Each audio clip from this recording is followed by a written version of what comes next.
Los frutos del pecado. Génesis capítulo 4, versículo 1 hasta el 18, vamos a ver el día de hoy. Y en el capítulo 3 de Génesis tenemos los orígenes del pecado.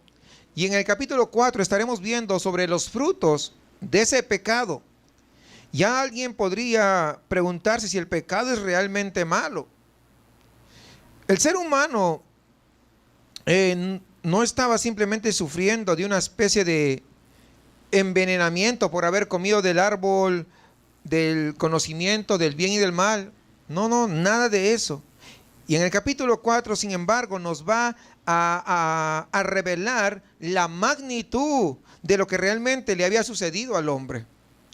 Aparentemente, no, pues simplemente lo sacaron, digo simplemente, pero lo sacaron del huerto, ¿recuerdan?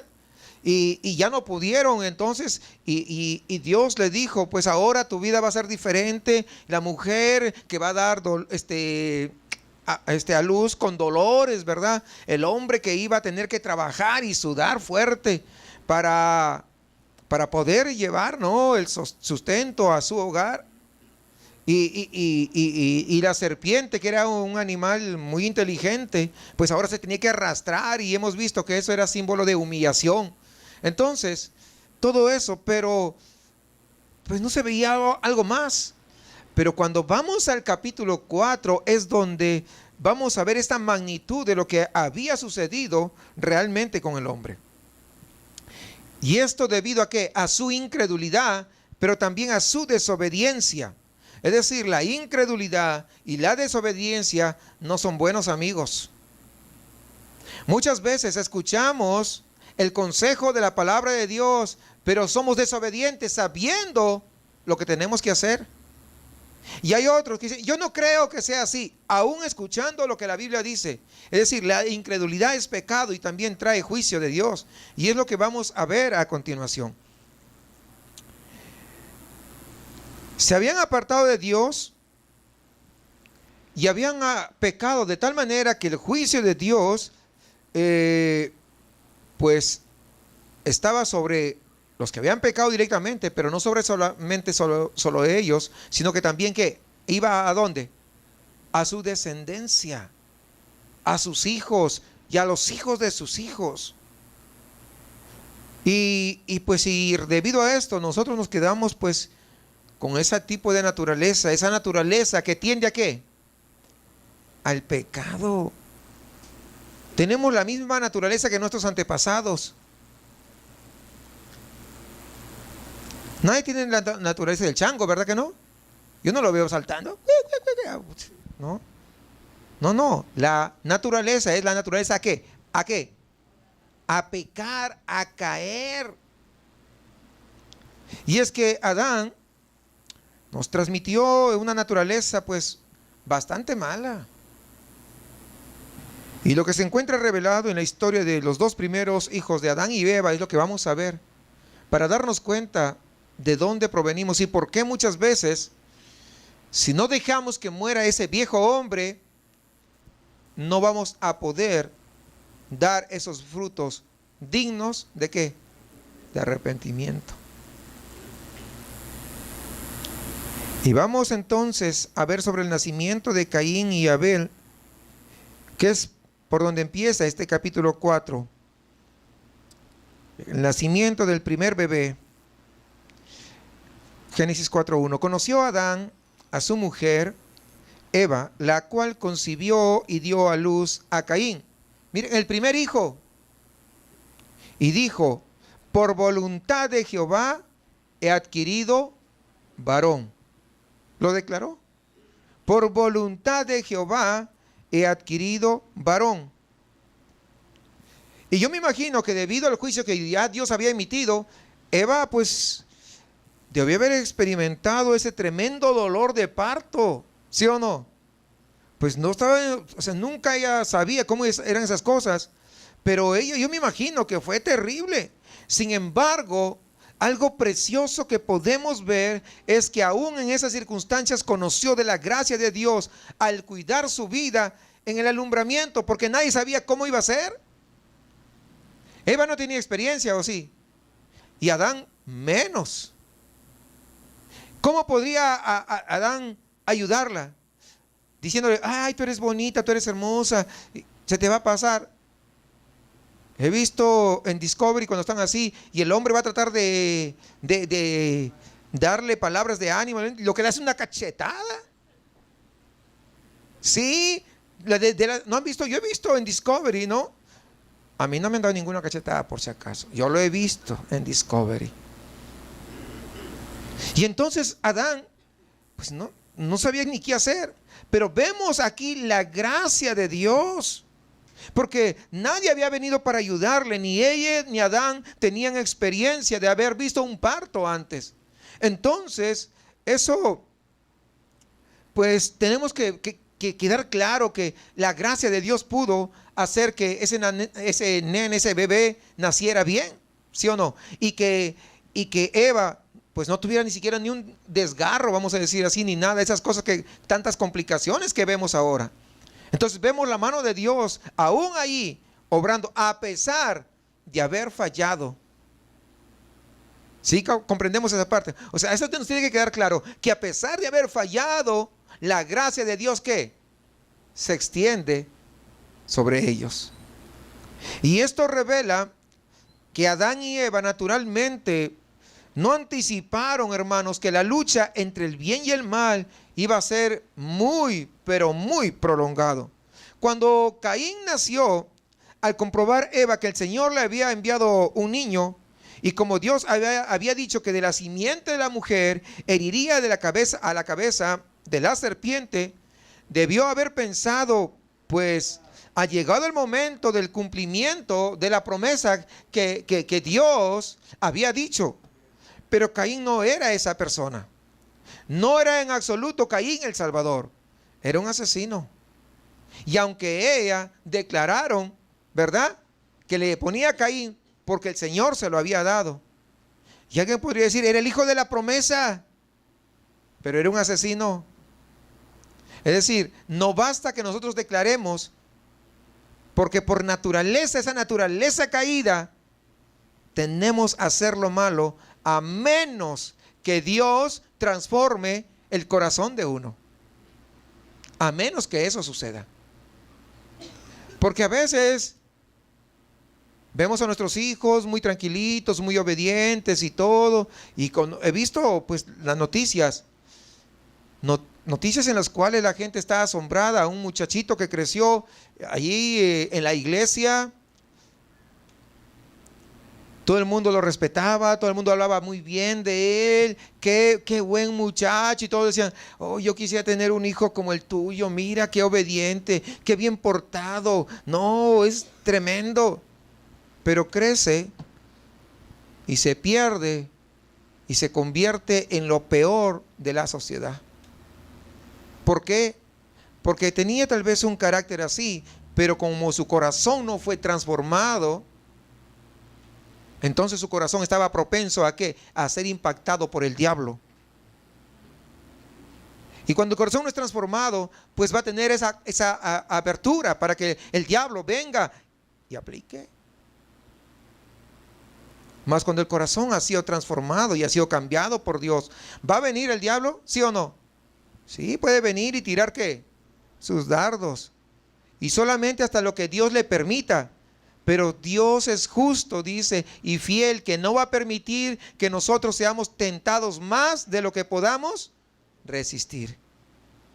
¿Por qué? Porque el que controla nuestras vidas no somos nosotros, sino es Dios. Así que Caín no era el Salvador del que tanto se había hablado o que Dios había prometido.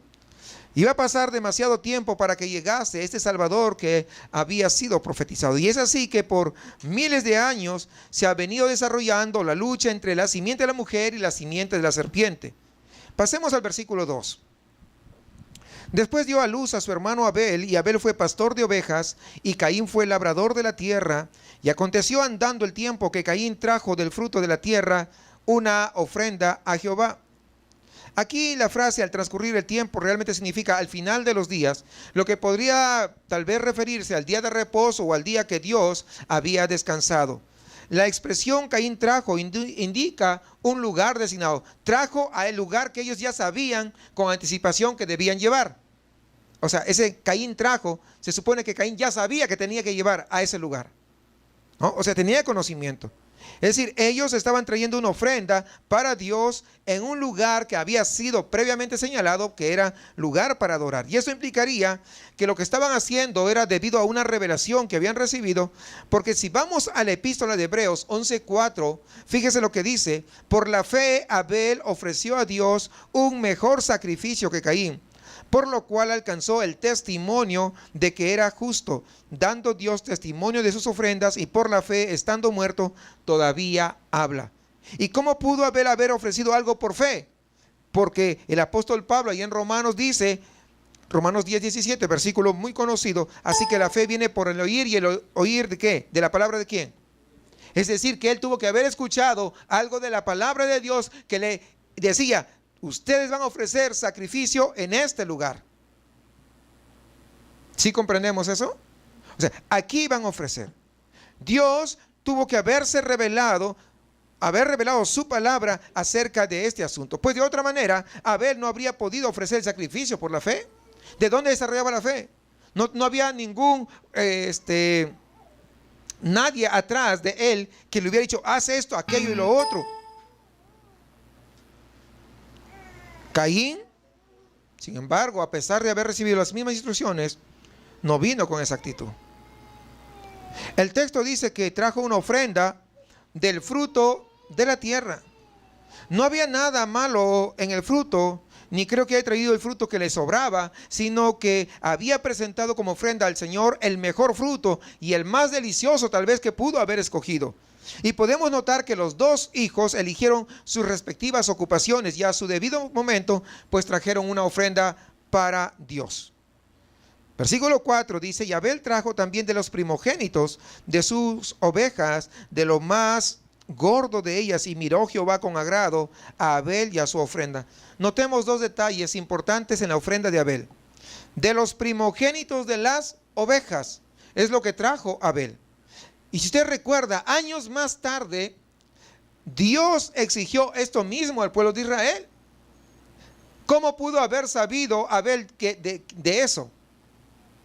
¿Cómo? ¿Fue adivino? Pues tuvo que haber tenido revelación de parte de Dios. Vamos entendiendo, tiene mucho sentido. Si no, pues algo ilógico. Y más tarde, ¿no? Ahí en Éxodo, ahí en Números, ahí en Levítico, encontramos. Si lo voy a leer rápidamente, dos versículos. Éxodo 13:2, por ejemplo, dice: conságrame todo lo primogénito. ¿Se dan cuenta? Ahí está lo que ya Abel lo había hecho inicialmente.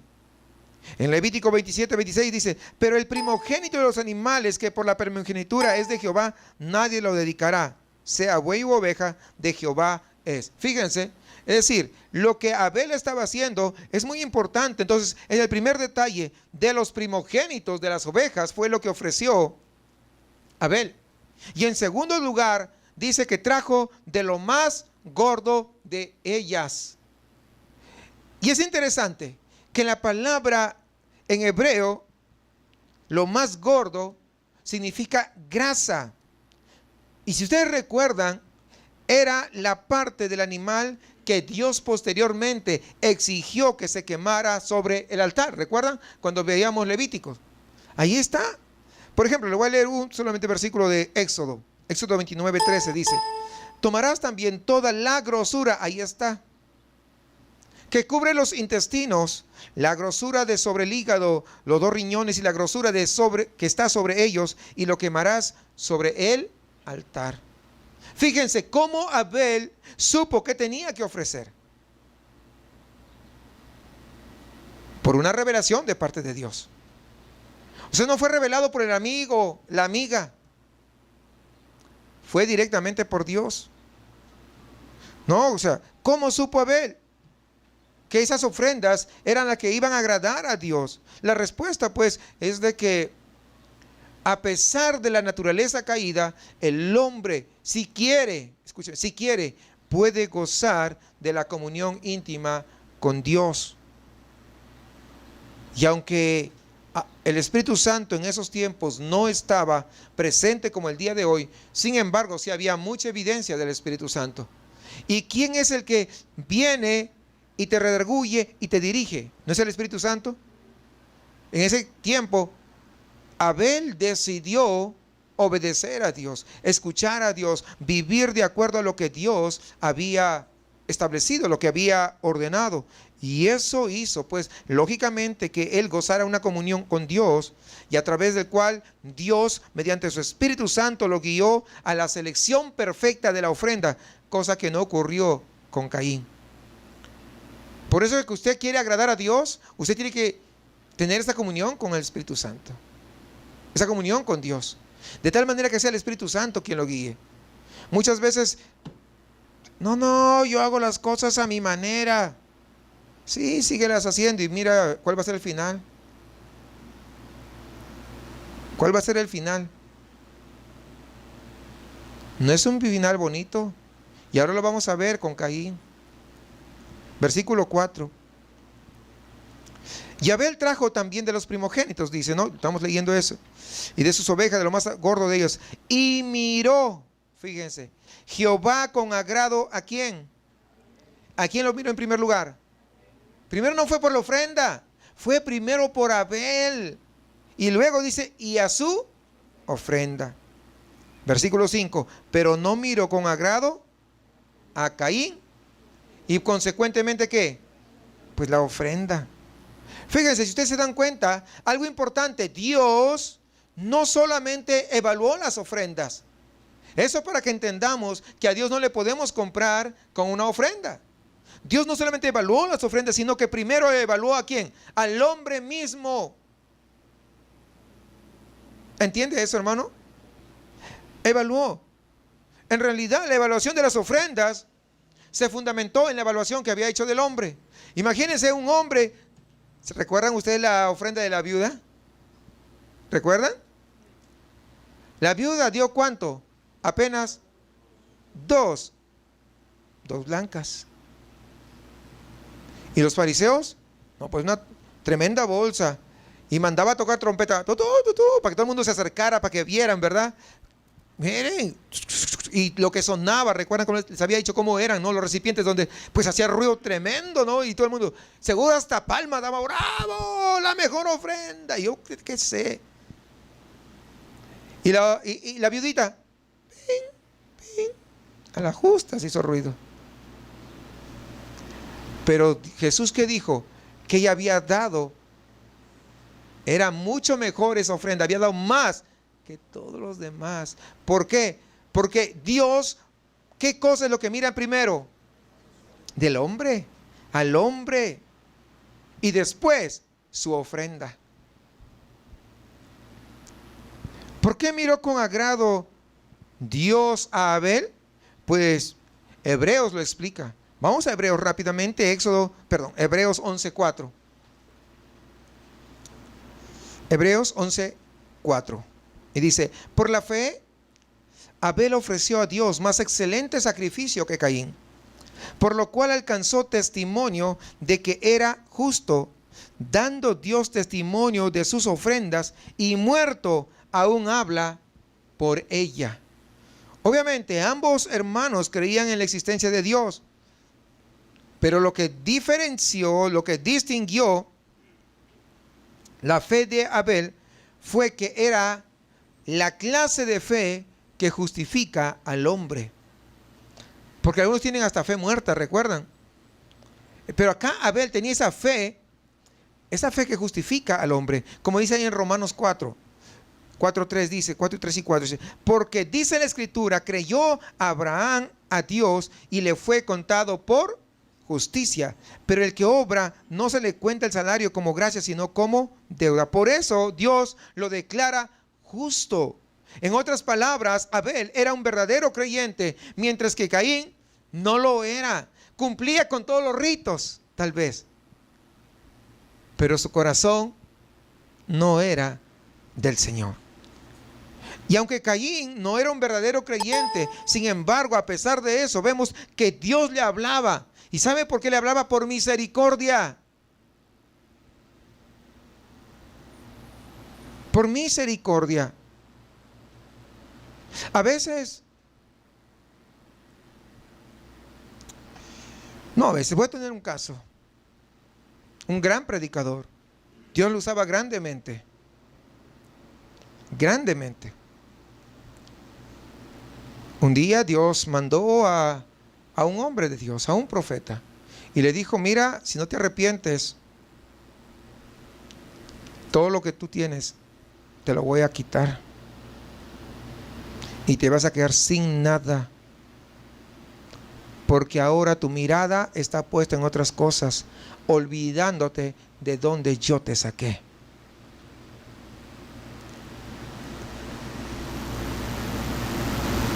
¿Escuchó? Ah, bueno. Siguió predicando y las cosas seguían de lo más bien, ¿verdad? Antes que me olvide, este hombre de Dios, el profeta, dijo: en un año, si tú no te arrepientes, un año te doy. Fíjese la gracia de Dios. Pues si yo fuera Dios, no, te doy un segundo si quieres. ¿Sí o no? El hombre es así. ¿No es cierto? Pues sí. Pero dijo: te doy un año. Si no te arrepientes, tú vas a ver las consecuencias. Tiene un tremendo ministerio, gente trabajando dentro de ese ministerio. Tenía secretarias por todo lo que tenía que hacer. No, era tremendo, grandes oficinas y todo. Y él seguía predicando y seguía, wow, y él decía: no, yo soy ahí con Dios, no me va a pasar nada. Pero él no se dio cuenta que ya había transcurrido un año, y transcurrió un año, y justo el día del año, ¿sabe qué pasa? Todos los que estaban ahí renunciaron, todo el ministerio estaba en bancarrota, todos los fondos habían desaparecido, y el único que quedaba fue él. ¿Dónde estaba todo el gran ministerio del gran hombre de Dios? Se vino por los suelos, por no escuchar las advertencias, por no entender la gracia de Dios y acogerse a lo que Dios estaba ordenándole, a encaminarse apropiadamente. Por eso, amados hermanos, no creamos que porque a veces las cosas aparentemente siguen funcionando, Dios no se está dando cuenta de cómo estamos en nuestro corazón. No, varias veces les he dicho: Dios no es tonto. Caín no era un verdadero creyente. A pesar de eso, Dios le hablaba. ¿Y por qué le hablaba? Por su gran misericordia. Por su gran misericordia. Y aquí vemos algo importante. En primer lugar, Caín se dio cuenta que Dios no había aceptado su ofrenda. Y sobre él pues leemos algo más aquí en la epístola de Judas. Por si acaso, no es el mismo Judas que traicionó a Jesús, ¿eh? Ese es otro Judas. En el versículo 11, hablando de los falsos maestros que enseñaban doctrinas erróneas, dice: han seguido el camino de Caín. ¿Y cuál era el camino de Caín? ¿Por qué hace referencia? Pues en primer lugar, cuando él trajo su ofrenda a Dios, no vino con fe, sino por iniciativa propia. Y la ofrenda que presentó, de alguna manera negaba la maldad de la naturaleza humana, excluyendo la sangre de Cristo que había sido señalada para poder redimir. Pero no había nada de sangre ahí. Dios requiere que el ser humano pecador por naturaleza venga con una actitud de fe ahora en la obra de Cristo Jesús allá en la cruz. Y no simplemente presentándose ante Dios con las obras que hizo por su propio esfuerzo. Es que yo hice esto, yo hice aquello, yo hice lo otro, levanté aquello, y yo prediqué, y yo tanto. No. Simplemente vengo como un pecador arrepentido, pero que solamente he sido salvo por la gracia de Dios debido al perdón ejercido por la sangre del Cordero. O sea, es así la actitud. En segundo lugar, la ofrenda de Caín estaba negando la realidad de que el hombre estaba separado de Dios. Caín actuó como si todo estuviese de lo más bien en su relación con Dios. Sí, mucha gente habla hoy en día sobre la paternidad universal de Dios, es decir, que Dios es Padre de todos y de la fraternidad universal del hombre, que todos somos hermanos, pero eso no es así. Nosotros no nacemos siendo hijos de Dios y eso lo hemos explicado. Esto no es lo que Cristo dijo. Escuchemos sus palabras ahí en Juan 1:12, dice: a todos los que me recibieron les dio potestad de ser llamados hijos de Dios, es decir, a los que creen en su nombre. Es decir, el hombre por naturaleza está separado de Dios. Y Caín se negó a reconocer esta verdad. Así como el día de hoy muchos niegan a admitirla. No, no, si Dios es Padre de todos. Tal vez Padre por creación, pero espiritualmente no. Y lo que realmente va a salvar a una persona es el haber nacido de nuevo, el ser hijo espiritual de Dios. Porque esto físico que tenemos, pues un día será transformado. O si todavía no es transformado, un día se volverá hecho del polvo, al polvo volverá, si seremos polvo. Pero si hemos sido hijos de Dios, de ese polvo Dios tomará ese polvo y ¿qué? Y seremos transformados en cuerpos glorificados para la gloria de su nombre. La tercera realidad es que la ofrenda de Caín ignoró al ser humano, que el ser humano no puede ofrecer obras a Dios. Caín pensó que sí podía. La epístola del apóstol Pablo a Tito expresa esta idea con claridad cuando dice ahí en capítulo 3, versículo 5 de Tito: Él nos salvó, no por obras de justicia que nosotros hubiéramos hecho, sino conforme a su misericordia, por medio del lavamiento de la regeneración y de la renovación por el Espíritu Santo. Alguien muchas veces ha escuchado que dice: pero ¿por qué no aceptó? Si Caín le estaba dando de todo su corazón, le estaba dando lo mejor. No lo estaba haciendo de acuerdo al plan de Dios. No lo estaba haciendo como Dios ha estipulado.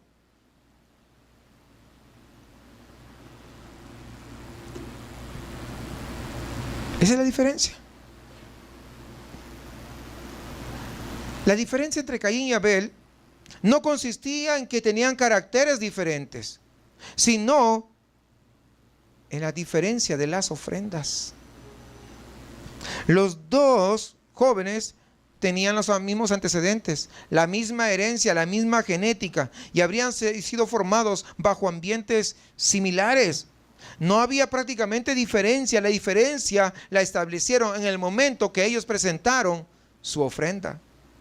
Y también en la época actual, la ofrenda de los seres humanos que cada uno presenta hace una distinción entre uno y otro, y no es la cantidad, es el corazón con el que se brinda, el corazón con el que se da. Y ningún cristiano va a adoptar la actitud de afirmar que es mejor que otras personas. No, no, mi ofrenda es mejor. O como alguien en una oportunidad pensó: si yo me voy con mis diezmos, la iglesia se va a destruir. Y ya pasaron 6 años y la iglesia sigue. Porque no es el hombre, es Dios quien sostiene su obra.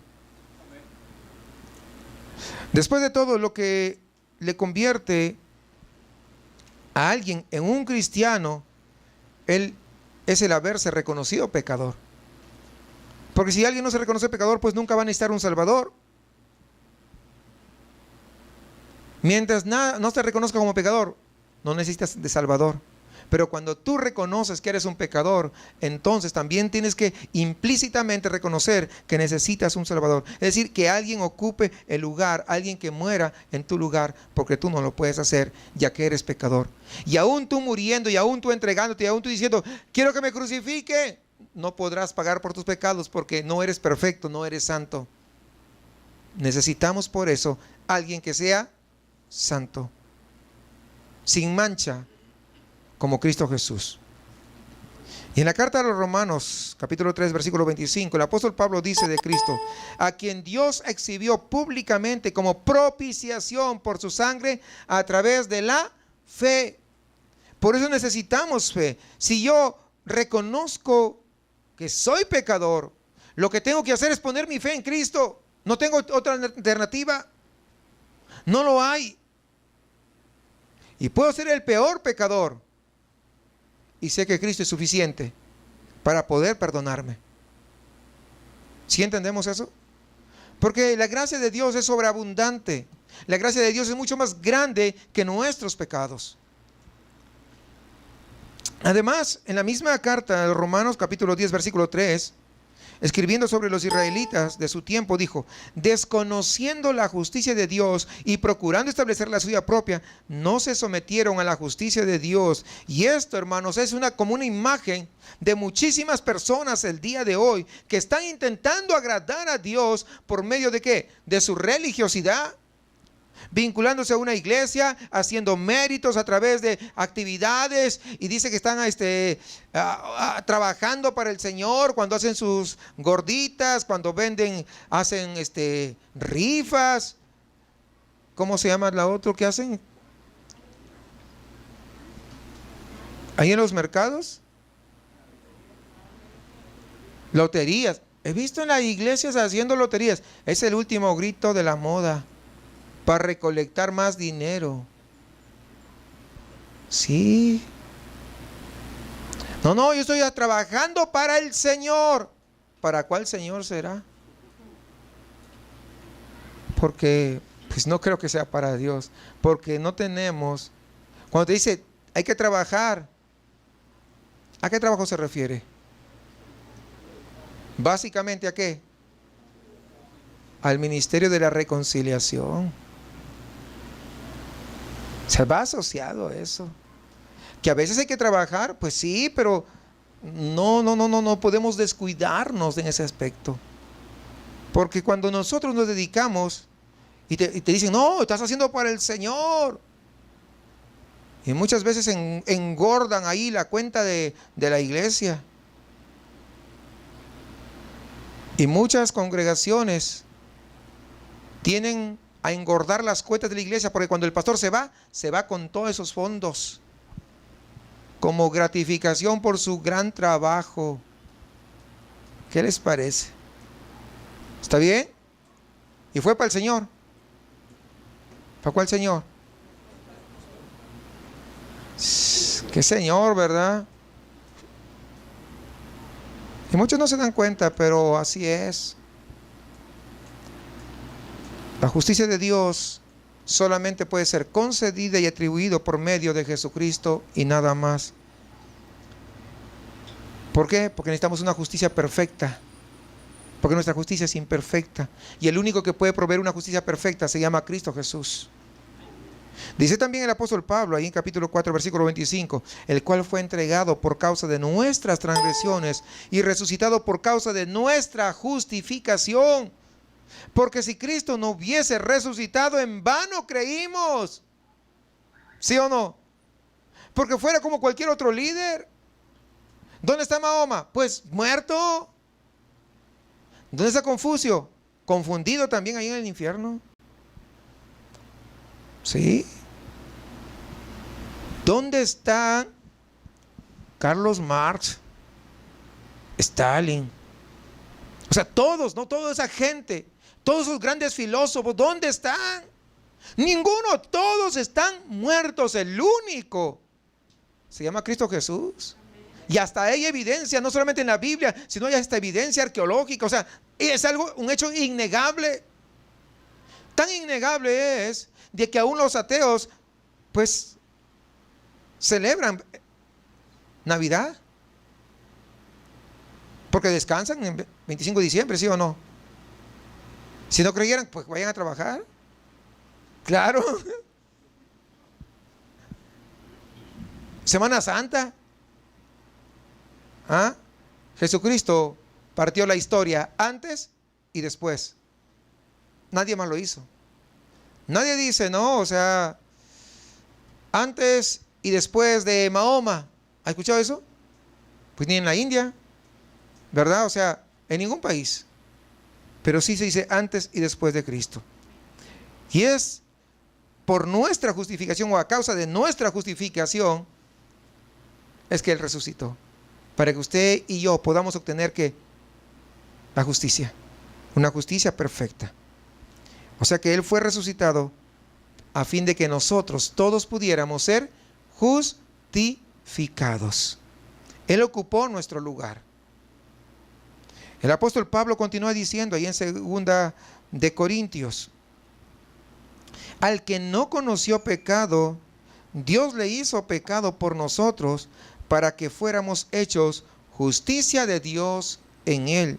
Y añade en su carta a Filipenses en el 3:8, a fin de ganar a Cristo y ser hallado en él, no teniendo mi propia justicia derivada de la ley, sino lo que es por la fe en Cristo, la justicia que procede de Dios sobre la base de la fe. La justicia de Caín era sobre su propia justicia, sobre sus propias obras, pero la de Abel se estaba basando en esa fe, en ese sacrificio que estaba de alguna manera proyectando a Cristo Jesús. Por eso que presentó a ese animal, tal como más adelante el Señor exige que todos los sacrificios se presenten bajo ese mismo formato. Es así que hemos visto a Caín y Abel venir juntos a adorar a Dios. Abel fue aceptado a causa del sacrificio que presentó por su fe. En cambio, la ofrenda de Caín no fue aceptada por Dios. De tal manera que eso tiene que enseñarnos a que cuando vengamos nosotros, tengamos siempre que venir con ese corazón dispuesto, sincero, con ese corazón sin esconder nada, y presentarnos ante el Señor, presentarnos ante Dios.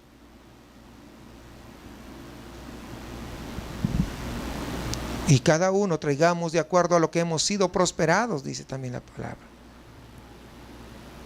¿Cierto? No es una exigencia, pero es lo ideal. Si seguimos viendo esto, Dios le habló claramente. Y en las siguientes palabras vemos que Él estaba dando a Caín una segunda oportunidad. Fíjense, la gracia de Dios. Ya Dios había visto la ofrenda, ya había pasado todo eso. Dios había estado mirando el corazón de Caín. Y ahora, pues hay una oportunidad. Fíjense el versículo 6 al 7. Entonces Jehová dijo a Caín: ¿por qué te has ensañado y por qué ha decaído tu semblante? Fíjense, Dios le estaba haciendo ver cómo estaba. ¿Por qué?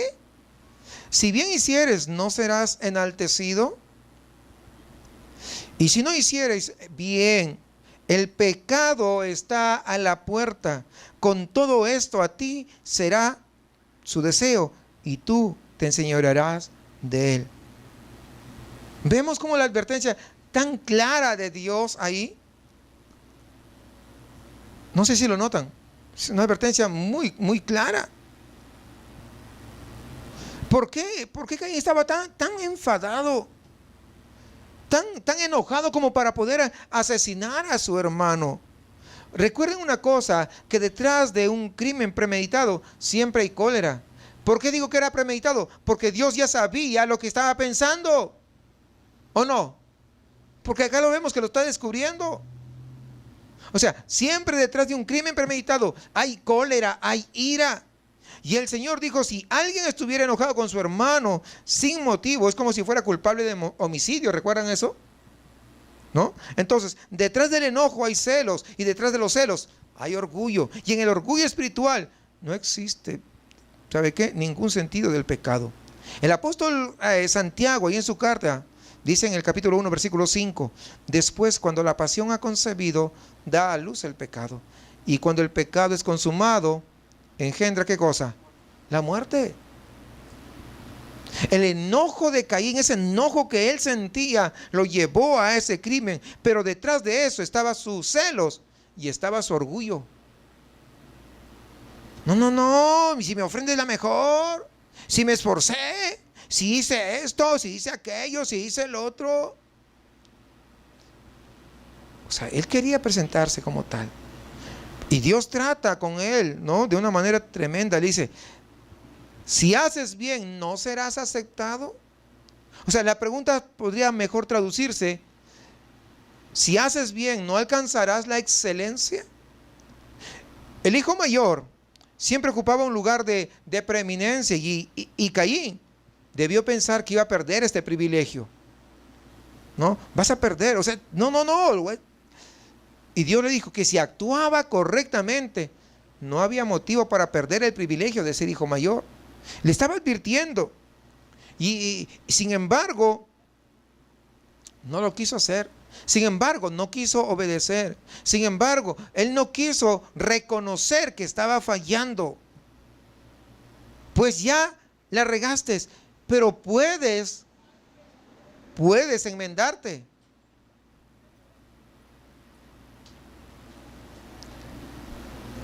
¿Cuántos entienden que podemos enmendarnos? Que tal vez podemos en algún momento, ¿verdad?, cavilado en nuestra mente algunas cosas que sabemos que a Dios no le agrada.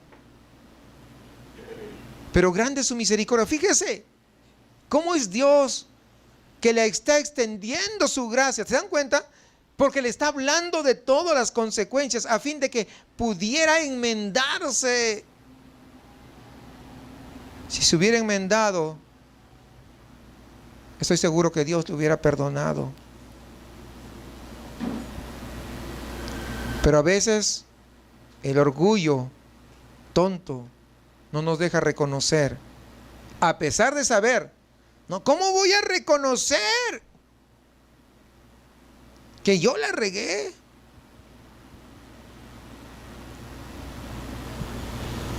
Y cuando uno no reconoce, no estás escuchando la voz de Dios, de la gracia de Él, que te dice, te estoy extendiendo mi gracia, te estoy haciendo ver de tal manera que reconozcas, porque aún estoy dispuesto a perdonarte. Es lo que estaba diciendo acá. No sé si captan la idea completa.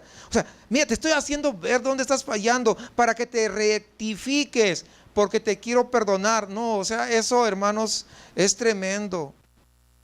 Estamos hablando de alguien, ¿qué cosa? ¿Cómo estaba en su mente? Asesinar. O sea, estamos hablando de algo, pues, tremendo. Pero Caín continuaba dominado por la cólera, dominado por el enojo. Y es obvio que Caín no se daba cuenta de cuán vulnerable estaba ante el pecado. Así es el hombre, no se da cuenta que tan vulnerable es. Y cuando Dios le dijo que el pecado yacía a la puerta, lo que le estaba dando a entender es que el pecado era como una bestia agazapada a escondidas, esperando por su presa, para que en el momento que te descuidas, ¿qué va a hacer? Va a saltar y te va a destruir. Y es lo que es la idea. Esa es la idea. Por tal motivo, Caín necesitaba ofrecer un sacrificio por el pecado que resultase aceptable para Dios. Un sacrificio que apuntase a Cristo como lo había hecho Abel. Y son significativas las palabras de 1 de Juan 3:12, donde dice, no como Caín, que era del maligno y mató a su hermano. ¿Y por qué causa le mató? Porque sus obras eran malas y las de su hermano justas. Qué tremendo. Y repito la expresión, si no haces el bien, el pecado yace a la puerta. Si no reconoces que estás mal, el pecado está allí como una bestia salvaje para destruirte.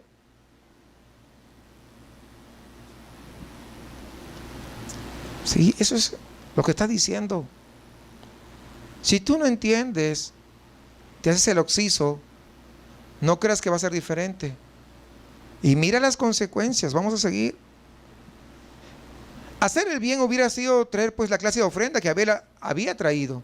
Y reconocer que pues la primera ofrenda no había sido aceptada ante Dios porque él no lo había hecho de la manera correcta. En realidad podemos decir que de alguna manera Dios estaba protegiendo a Caín. Sin embargo, a pesar de haber oído la voz de Dios, ¿qué hizo Caín? Mató al hermano. Es lo que dice el versículo 8. Y vemos que él no aprovechó esta oportunidad. Le echó a perder. Dice, y dijo Caín a su hermano Abel, salgamos al campo. Y así parece algo inocente. No, mira qué tal.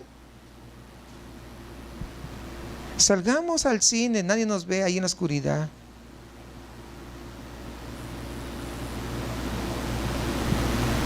Y puedo mencionar muchos más ejemplos, pero sí captan la idea. Miren cómo la dice: salgamos al campo. Y aconteció que estando ellos en el campo, Caín, ¿qué? Se levantó contra su hermano Abel y lo mató. Y Jehová dijo a Caín: ¿dónde está Abel tu hermano? Ya saben que Dios no es tonto, Él sabe las cosas, sino que le hace una pregunta para ver si él recapacita, si él se arrepiente. O sea, la intención de la pregunta es para ver: Señor, tú lo sabes, pues la regué. O sea, pero no, miren. Y él respondió: ¿cómo? No sé. ¿No le parece esa vocecita? No sé. ¿Como conocidita? No sé. Y todavía le agrega: ¿soy yo acaso guarda de mi hermano? Uf, qué cinismo. Qué tremendo. ¿No? De verdad, digno de un Oscar en Hollywood. ¿Sí o no? Porque Hollywood es un reino de mentiras, pues. Y por eso dan a los mejores actores. Porque todo es mentira. ¿Sí o no? Si lo dan, pues si hubiera sido un hombre el que le hubiera preguntado, no sé, tal vez hasta lo hubiera creído. Pero estaba hablando con Dios. No sabemos realmente cómo es posible llegar a matar a su hermano simplemente porque Dios no aceptó la ofrenda. No sabemos qué trasfondo, pero tal vez habrían otras tensiones entre estos hermanos. Pero indudablemente, hermanos, el homicidio indica que Satanás estaba obrando en el corazón de Caín. Fíjense en Juan 8:44. Evangelio de Juan 8:44. Vosotros sois de vuestro padre el diablo, y los deseos de vuestro padre queréis hacer. Él ha sido homicida desde el principio y no ha permanecido en la verdad, porque no hay verdad en él. Cuando habla mentira, de suyo habla, porque es mentiroso y padre de mentira. La respuesta de Caín, hermanos, fue insolente. ¿Por qué? Porque francamente tuvo en poca consideración a Dios. A pesar que él sabía quién era Dios, el hijo mayor. Y estaba tratando de ocultar su acción, eludiendo pues toda responsabilidad. Pero las escrituras dicen ahí en el Evangelio de Mateo, capítulo 10, versículo 26: nada hay encubierto que no haya de ser revelado, ni oculto que no haya de saberse. Y esto es algo que debíamos pensar, hermanos, siempre, que no hay pecados secretos que Dios no lo sepa. Por lo tanto, esta debería ser una llamada de atención, de tal manera que es mejor ocuparse de esos pecados, porque de todas maneras un día saldrán a la luz en la presencia de Dios. Él ya los conoce, así que ¿no sería mejor contárselos directamente a Él? ¿Sí o no? Porque las cosas que hacen en la oscuridad, que dice que nadie te ve, entre comillas, Dios ya te lo sabe. Y el escritor del epístola de los Hebreos utiliza esta declaración. Mira, en Hebreos 12:24 dice: y a Jesús, el mediador del nuevo pacto, y a la sangre rociada, que habla mejor que la de Abel. Es decir, que la sangre de Abel hablaba, es decir, proclamaba que se había cometido un crimen. En cambio, la sangre de Cristo nos habla ¿de qué? De la redención, y proclama que todavía hay salvación para el perdido. Es lo que hace. Ahora veamos el castigo de Dios, versículo 11 y 12 de Génesis 4. Ahora pues, maldito eres de la tierra que ha abierto su boca para recibir de tu mano la sangre de tu hermano. Cuando cultives el suelo, no te dará más su vigor. Vagabundo y errante serás en la tierra. Es decir, la tierra ya no le va a rendir fruto, y por ende va a estar condenado a estar vagando, a ser un errante, ¿no? Para poder buscar el mejor lugar. Y aún en nuestros tiempos hay como una maldición sobre la tierra. Y hace que pierda su fertilidad. ¿A causa de qué? Del pecado humano.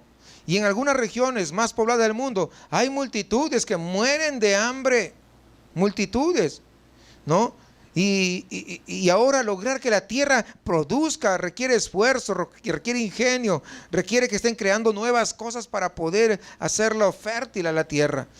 Es ciertamente, hermanos, que esta situación nos recuerda o nos debe hacer recordar la sangre de Abel, clamando desde la misma tierra por ese asesinato cometido por su hermano.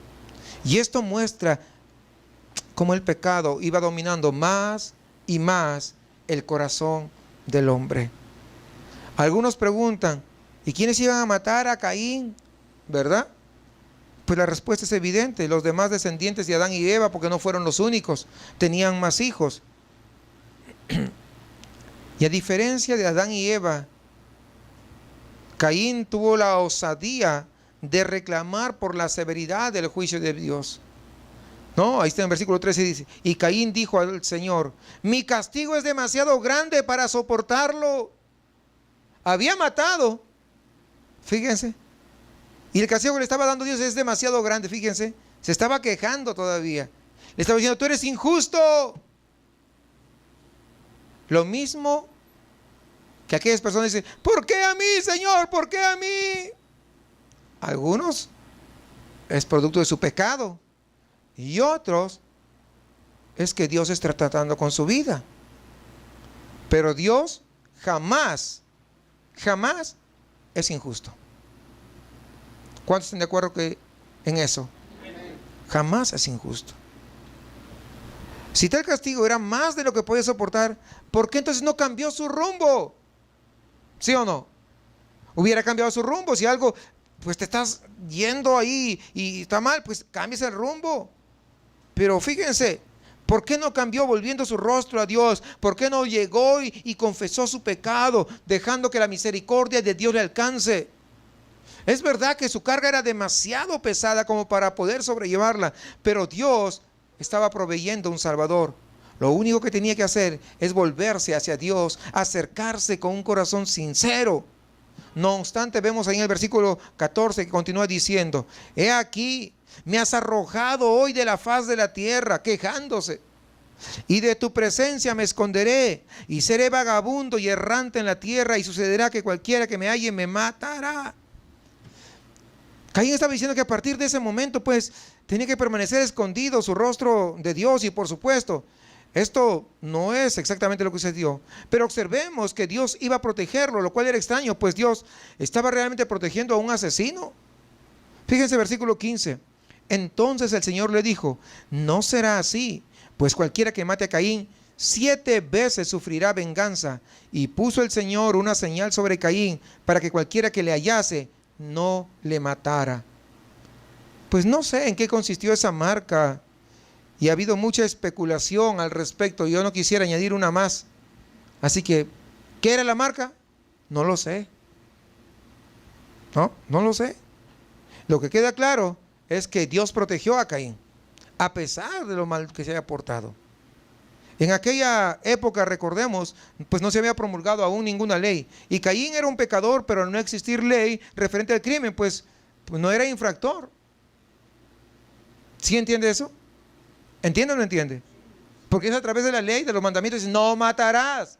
Y recién ahí ya se comete infracción. Antes, cuando no había ley, pues... Pero aún a pesar de eso, sabemos que fue un gran pecado.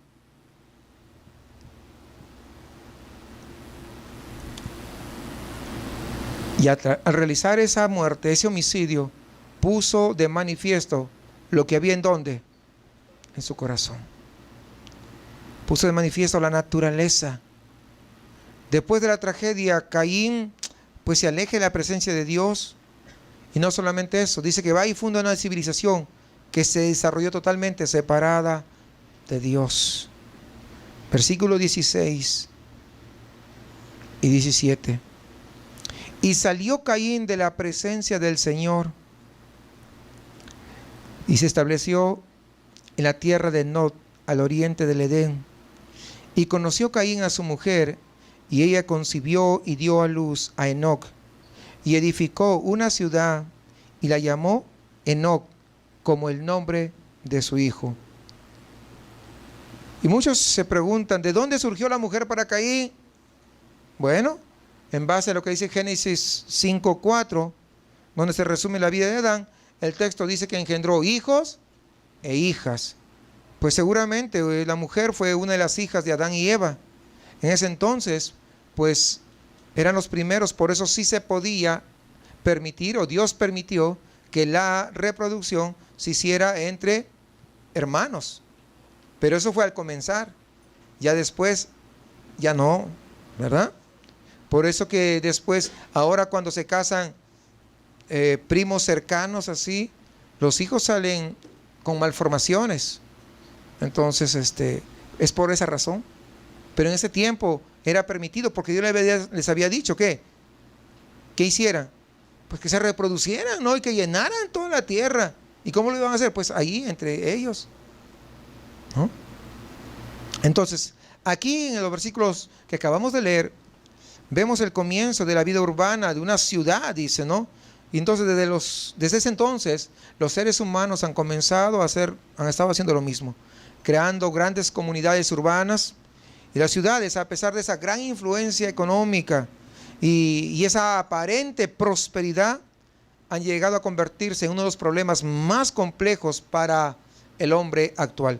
Entre ellos cabe citar la marginación de los grandes sectores y en muchos casos el descenso de la calidad de vida. No todos tienen el mismo estándar de vida. Y todo eso, ¿producto de qué? Pecado original. Por eso, hermanos, es mejor siempre reconocer nuestras fallas.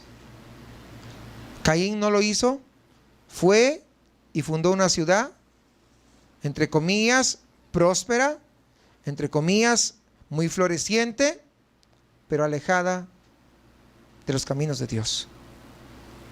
El día de hoy vemos de forma similar grandes ciudades como esta en la que vivimos, donde hay mucha gente que tiene grandes industrias, tiene mucho dinero, sin embargo, perdida, camino al infierno. Y un día estarán ahí.